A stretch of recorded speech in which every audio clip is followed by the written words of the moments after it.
and welcome to Views from the Road Home. My name is Ryan Brown. I'm your host tonight. Tonight we'll be talking about what we do here at the Road Home program. We'll be talking to our special guest, Thad Ryberg, the Social Services Manager for Veterans. First of all, though, we're going to show you a small video about what we do at the Road Home, who we are, and the people that we work with.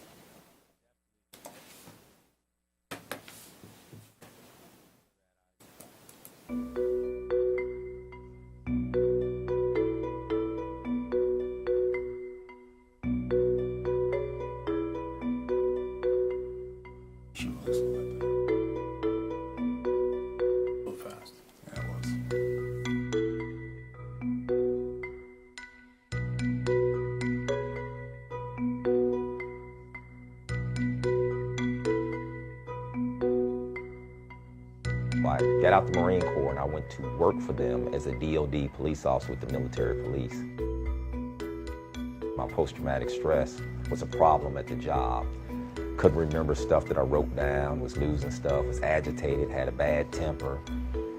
I was thinking about possibly ending my life. Life was bad. I had lost my job. He slept on the floor for the first year he got back. We couldn't go places. You know, you never think about the impact that it has on an individual and the impact that it has on a family. We didn't know from one day to the next day if he was going to explode. So when I came here, I wanted some relief. I wanted to figure out what was the matter. The reason I came here is for PTSD. Certain stories that happened overseas or whatever, they just weren't getting out. One year he was in the hospital 4 different times for suicide attempt, us punching holes in my wall, and the anger that had to get under control, and it wasn't going nowhere for 3 years. So that's when I enrolled him here. I was a victim of sexual abuse. Military sexual trauma is what they called it. I didn't notice what it was called anything. I was a mess. I didn't know what was wrong with me. I didn't know what was happening, and I had PTSD from being assaulted in the military. I came to Road Home because I was struggling with PTSD and alcohol use, and essentially what happened was I lost my marriage over PTSD. Going from combat to civilian life is very difficult, and I actually always attribute it to, you know, like say the Spartans back in the day, right? They came back, they were still known as warriors, and they were treated as such, and they weren't expected to necessarily fit in with the rest of society. Whereas we're given 2 weeks of decompression time, and then we return back to the States, you know, and go right back to work after a week or two of vacation. That's it. Who I was working with through the Road Home program made me feel safe. I went through an intensive outpatient program, which was wonderful. It was very hard, but it helped. That was my problem that carried on to me being a police officer, to my life, and I didn't know it till I came here. I just learned about his story, and it's 2017. He never shared that with me. This program is the only program that I've been in where they reach out and touch the family. And when I got here, I really saw the change. And it was a positive change because he actually took the tools that they gave him and it made a difference. You know, he would rub his rock that he has in his hands now to calm himself. He would think about the mindfulness, living in the moment, versus allowing his thoughts to take him somewhere else. I have a newfound relationship with my family. I have 7 little brothers and sisters. It's a tough road, and it's long. It's more like a marathon. But I know that I have a future, and I know that I have the tools to deal with whatever comes my way. This year, he did not have any suicide attempts. Now it's like, okay, how can I get involved helping people like me with PTSD and stuff like that? He's in charge of 3 PTSD groups, and one of them's rolling really well. Life is manageable now. I am hoping, my goal is for it to be pretty good. But I'm managing. And I give thanks to the Road Home program for that. So now it's like, I'm not in the Marines no more. I'm not a police officer. I'm a husband. You know, I'm a father. My mom has a philosophy. She said, there's no glory without no story. So I want everybody to know that I was at the bottom. Like I was at the bottom, the all-time low, and I came back. And it's a work in progress. It's worth it. It's worth it.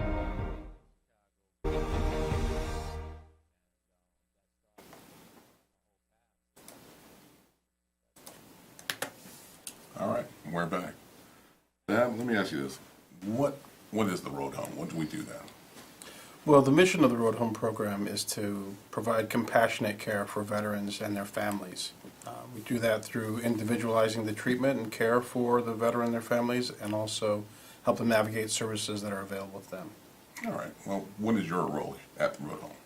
So my role is the social work services manager, and really what that translates into is being the supervisor for the clinical care for the veterans. So the veterans who come in and get services through our outpatient care, I'm supervising those services. Okay, and what's your background? What qualified you to do this particular position?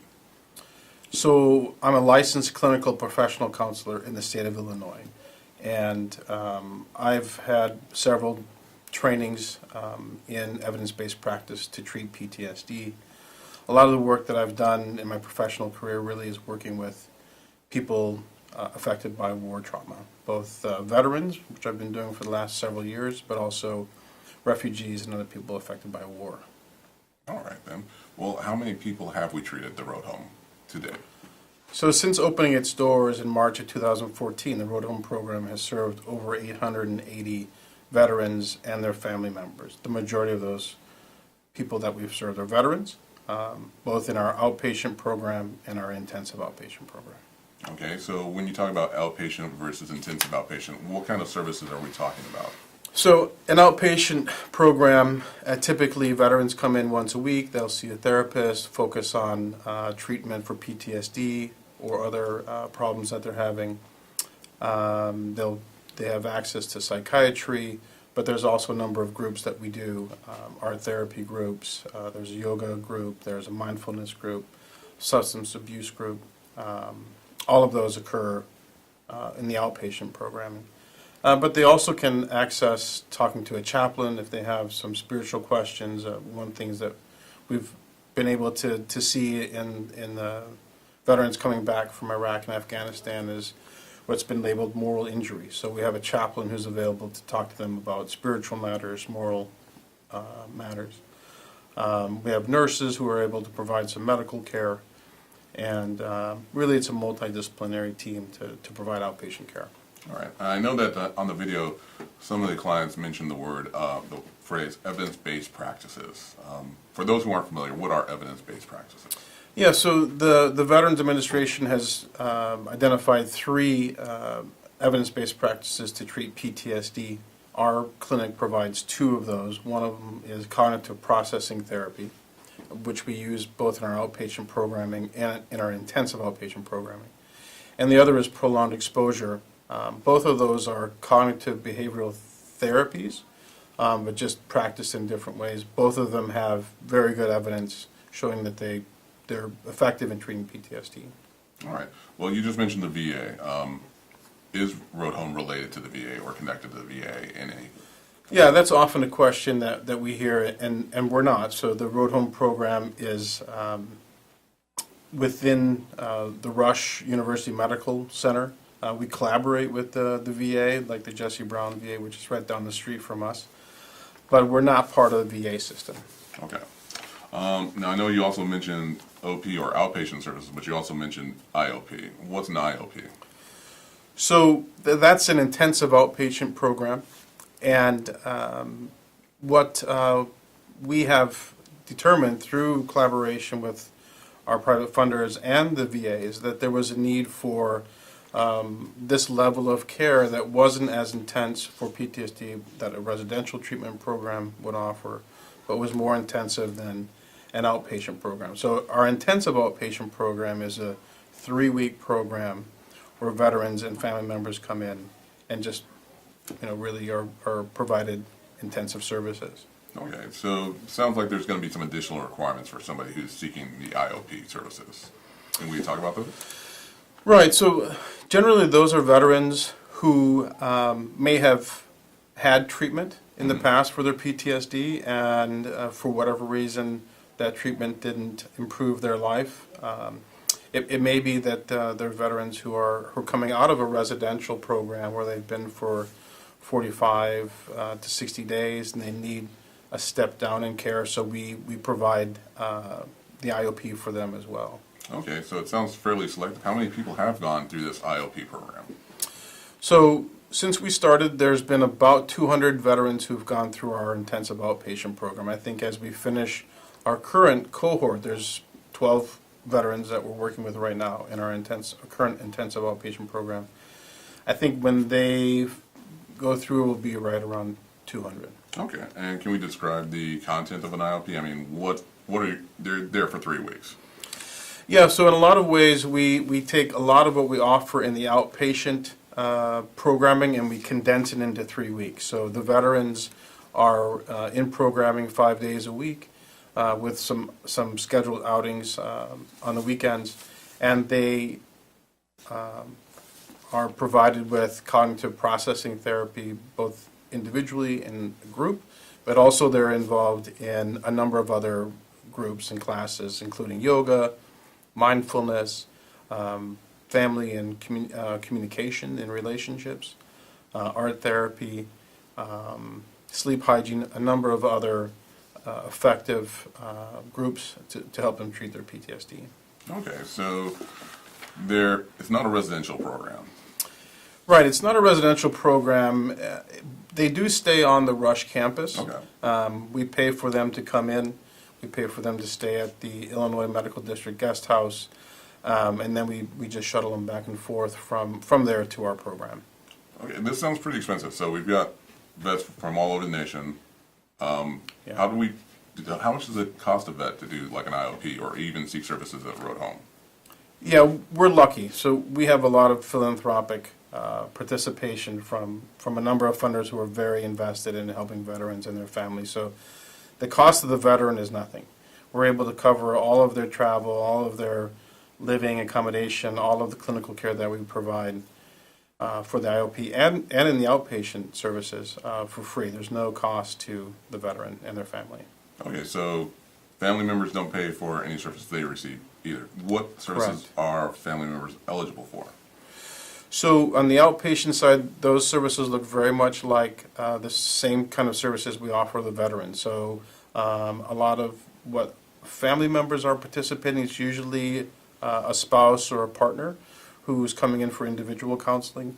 There's also groups that we hold for family members. And then they also have access to psychiatry if that's something that they want. Their children have access to child-specific counseling. And then in the intensive outpatient program, the family members come in for the 3rd week of the program and participate in a lot of psychoeducation related to PTSD. Okay, so somebody goes through these programs. Obviously, we keep records on these people, on their treatment. Who can see those records? Because I know a lot of veterans are very concerned about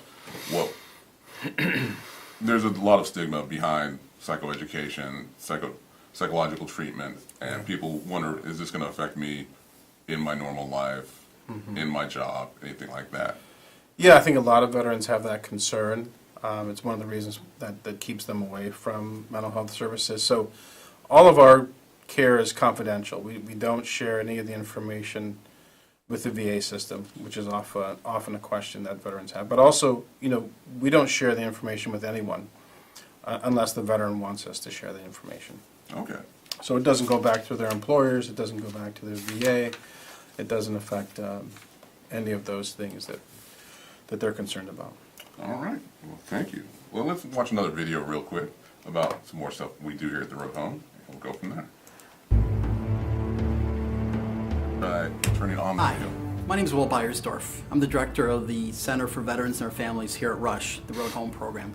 I'm very excited to have you here today to see who we are, what we do, and how we can help you and your family. Being a veteran myself, I fully realize the challenges that men and women face when they transition from military life to civilian life. Re-entering the workforce, adjusting to family life, and putting the effects of service behind you can be quite challenging. We believe that PTSD is a natural response to an extraordinary circumstance. It is a wound. It is natural, it's not an illness, it's not a disease. It needs to be treated just like any other physical wound that someone may experience. Our staff, made up of veterans, licensed therapists, and counselors, understands that.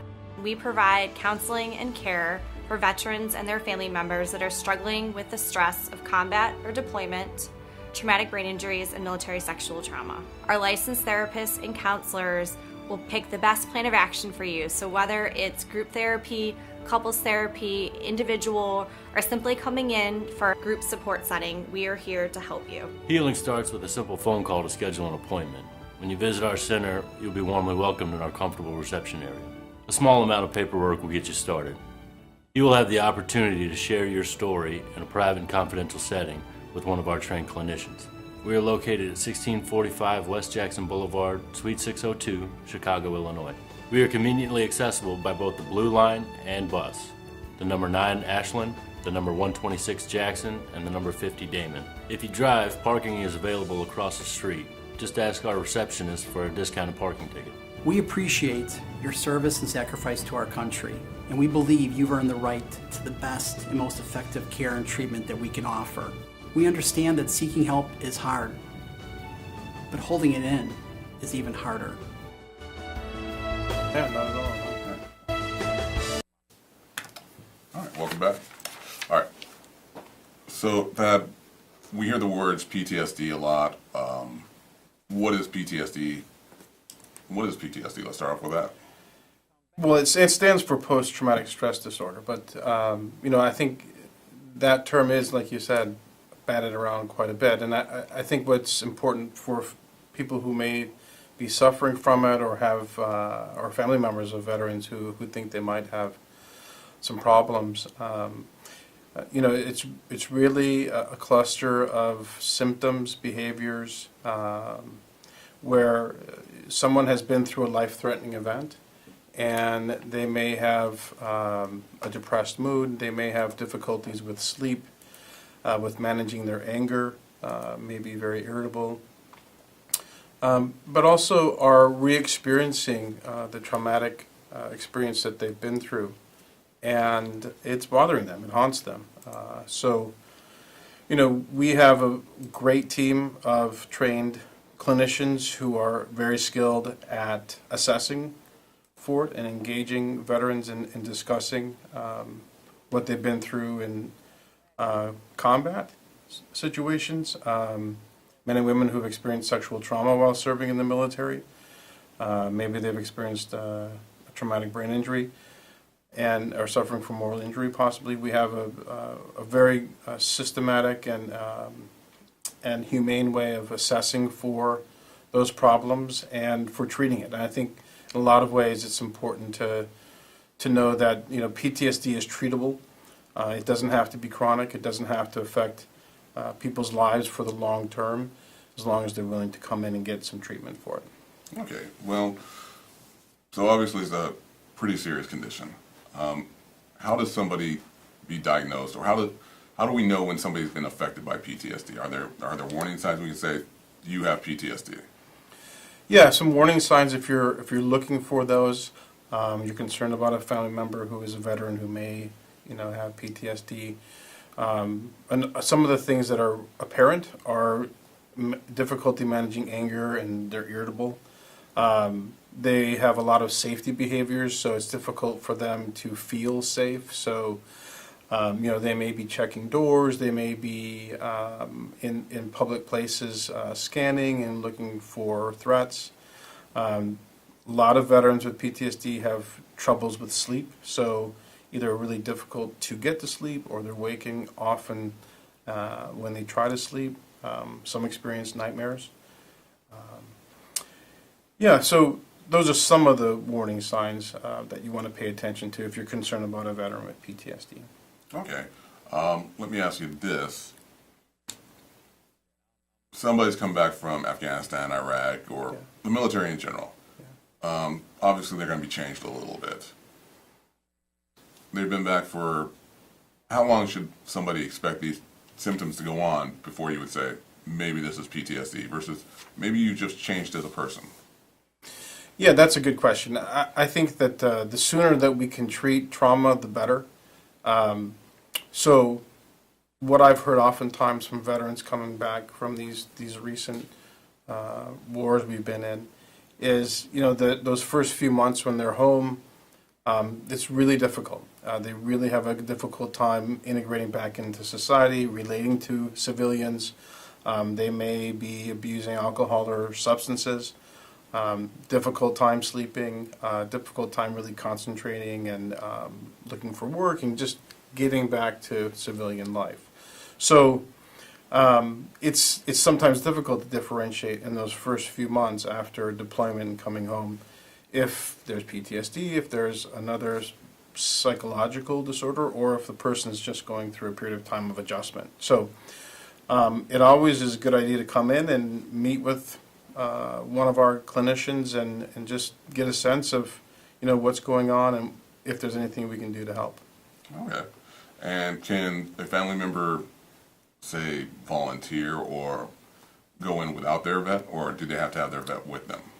Yeah, the family members are able to access our care whether their veteran is coming in to see someone in our clinic or not. So if a family member is concerned, please, call the number, give us a call, and we can begin the process. Sometimes what happens is family members will come in first. We'll have a spouse who'll come in and they're concerned about their veteran, and we'll begin the process there, begin to find out what's going on, and then outreach the veteran through the spouse. All right. Well, thank you, Thad. Hopefully on the little happier subject. Road Home also does a lot of outreach. We do a lot of community events. One of our favorite events with the Chicago Bears, the Miller Coors, and Jewel Osco happens to be when we give away free turkeys. On November 18th, we will be giving out November 16th. I'd hate to have you show up 2 days late. That would be a little disappointing. We will be giving out free turkeys. All you need to do is go to our Facebook page, type in Turkey Drop, and they'll take you to the registration for us. As I said, any vet is eligible to grab a free turkey and all the fixings. I'll do a little wrap up. We have some other events that we'd like to let you know about. Let me get real organized here. All right.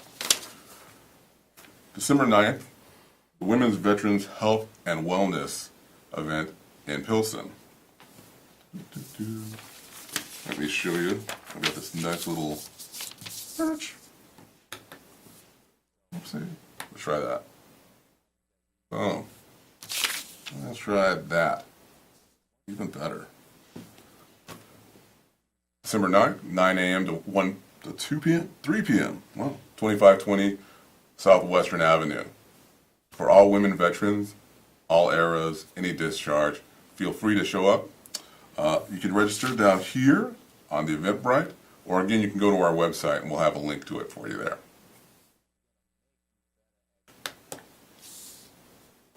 On December 18th, we will have the Military Family and Faith Symposium. You can, again, register on our Facebook page. And this is for all the veterans who want to talk about moral injury or spiritual care. Lastly, we, of course, will be back on December 7th, 6:30 p.m. to talk about PTSD in more depth with Dr. Michael Brennan, also known as Captain Mike Brennan, active Army Reserve veteran, veteran of Afghanistan, and also our clinical manager. He's clinical director. Yeah. We gave him a promotion, no one told me. He's a clinical director here at Road Home program. He's a great guy, even though he's a little goofy. Let's just say he's a little goofy. Folks, thank you for joining us at the Road Home, views from the Road Home tonight. Hopefully it'll be a little more polished next time. But first time for everything. Thanks again.